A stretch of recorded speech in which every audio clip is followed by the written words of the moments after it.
نے قبول کیا، ایمان کو اللہ کے پیغمبر نے قبول کیا، لیکن اللہ کے پیغمبر نے فرمایا تھا واشی ایک بات کا خیال رکھنا کہ جس مجلس میں میں بھی بیٹھا ہوں تو بھی بیٹھا ہو، آج واشی میرے سامنے نہ بیٹھا کر تجھے دیکھتا ہوں مجھے چاچا سیدنا امیر حمزہ یاد آتا ہے۔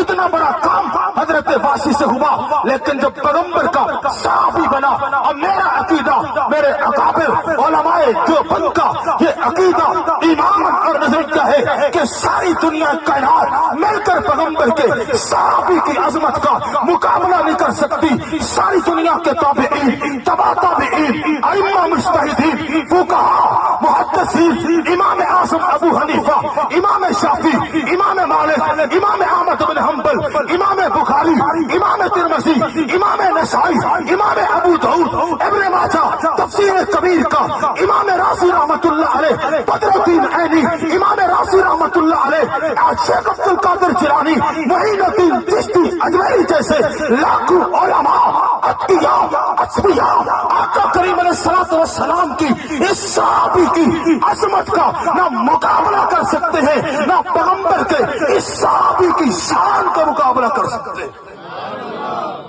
قیامت کا دن ہوگا، امام اعظم ابو حنیفہ آئیں گے تو اللہ فرمائیں گے ابو حنیفہ کیا لائے ہو؟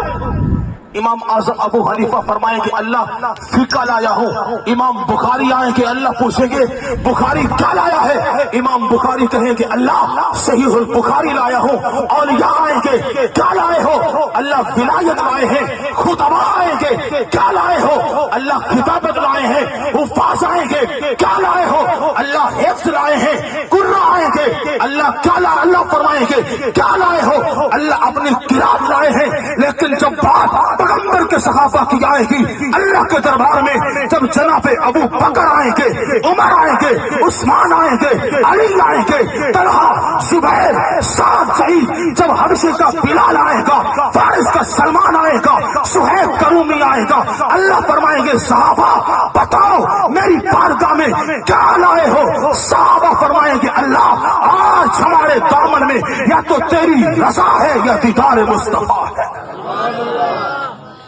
آخر میں ایک جملہ کہوں، نبی کے صحابہ اتنی عظمت اور شان والے ہیں کہ ساری دنیا کے غوث کتب ابدال مل کر نبی کے صحابی کے قدموں کے ساتھ لگنے والی خاک کا مقابلہ نہیں کر سکتے۔